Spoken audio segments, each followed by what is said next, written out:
Hey everybody! Hi. I'm hiding a face. Whoop. Yeah, Sophia over there. You're making kind of a scary face. Sorry. We just have Wesley's head here. His I'm body Junior. is hiding.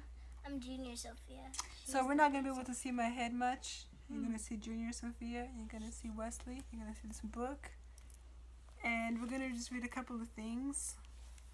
Because it's our nighttime. This book is called What the Fact? It's a trivia book with 365 strange days in history. So let's see, today is June 13th. Let's see what we have here.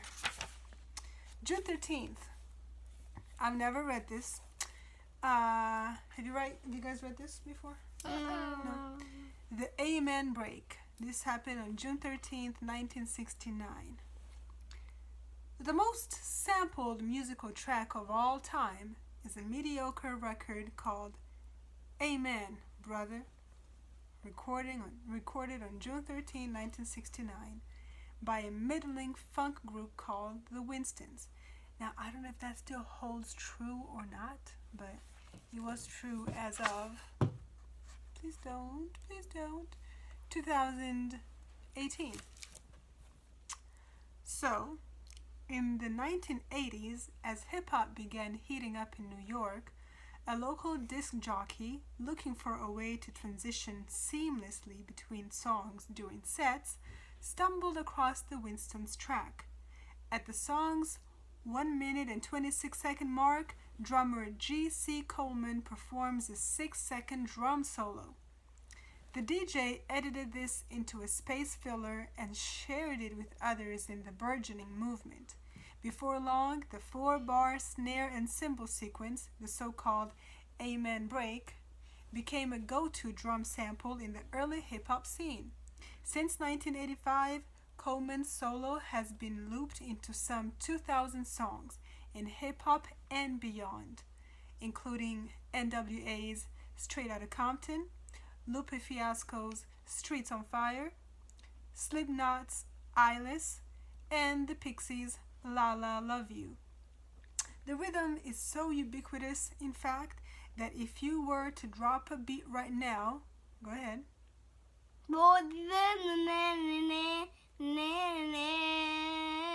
You'd likely be riffing on Coleman. Despite the song's success, the Winstons never received any royalties. Boo! G.C. Coleman, the most sampled musician in the world, died broke and homeless in Atlanta in 2006. Shame, shame, shame. Say ubiquitous. Shame. Ubiquitous. What does ubiquitous mean? It means booty. It does not mean that, child. Homework. Let's find out what ubiquitous means. I'm not going to tell you this time, but I might tell you next time. Or they might. Okay, now I'm going to stop punching. And now it's time for a story from Aesop's Fables. Aesop's Fables. Can we do a lion and the mouse? I'm just going to do a random one. Okay. Wherever. I'm going to say stop when you want me to stop. Okay, 1, 2. Ready? Okay. 3, 2, 1. 1, 2, 3. Stop. Jinx hitting Coke. Okay. We have a picture here of the bear and the fox. Can I see? It's Upside down. black, so. Black bear maybe? Or is it just because It's the a picture black is black and bear. white? It's a black and white picture because the fox actually should be orange. Alright, the fox should be orange. Okay. This story is called The Bear and the Fox. A bear was once bragging about his generous feelings and saying how refined he was compared with other animals. There is, in fact, a tradition that a bear will never touch a dead body. A fox, who heard him talking in this strain, smiled and said, "My friend, when you are hungry, I only wish you would confine your attention to the dead and leave the living alone." known. A hypocrite deceives no one but himself. The second story is called The Ass and the Old Peasant. Now, children, I know why you're laughing. However, in Old English, and maybe still in British English, ass is a donkey. That's why in Shrek tells Donkey, don't be an ass. That is why. It's a joke. It's a play on words because we know how we use a word, but we're not using bad words here. We're only saying donkey. But I am reading exactly what it says here. I'm not making it up. See? Can I see? Yes. Okay, we gotta hurry because time is almost up. Yeah, I don't want time almost over. An old peasant was sitting in a meadow watching his ass, which was grazing close by, when all of a sudden he caught sight Oh my god, you just scared me. of armed men stealthily approaching. Can you be stealthy? Like super quiet, like we're super stealthy. We haven't even, it looks like we haven't moved. He jumped up in a moment and begged the ass to fly with him as fast as he could. Or else, he said, we shall both be captured by the enemy. But the ass just looked round lazily and said, and if so, do you think they'll make me carry heavier loads than I have to now? No, said the master.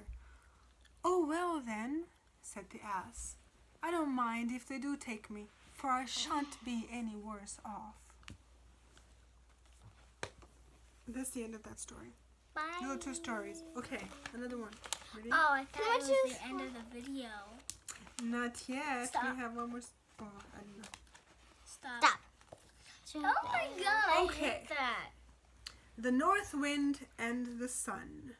Oh, Whoa. I know this story. This I picture. totally know this story. I I can actually even haven't. tell you guys it. Yeah, you want to read it? Would you like to read it? I can tell them it without having to read it. Okay, go ahead.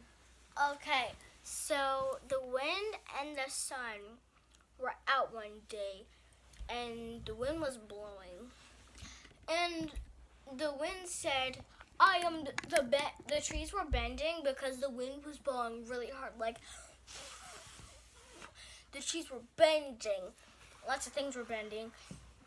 So one day, the wind said, "I am the strongest. I am the king of the world." And then the sun came and said, "You are not the strongest." So they decided to have a contest. And the sun looked down and said, "Do you see that old man walking by?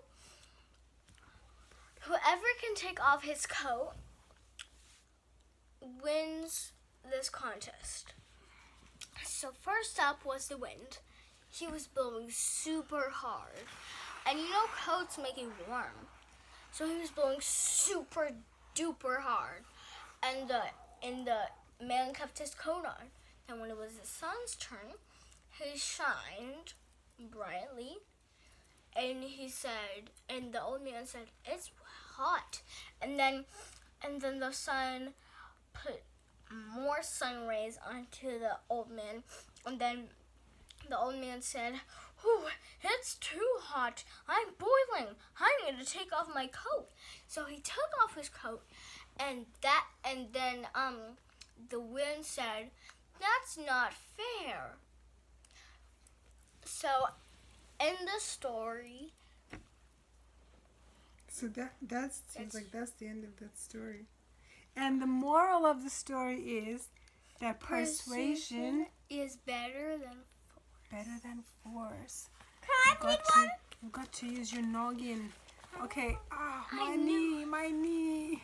Okay, you got one? I know that story because Daddy told me it. Ah, okay.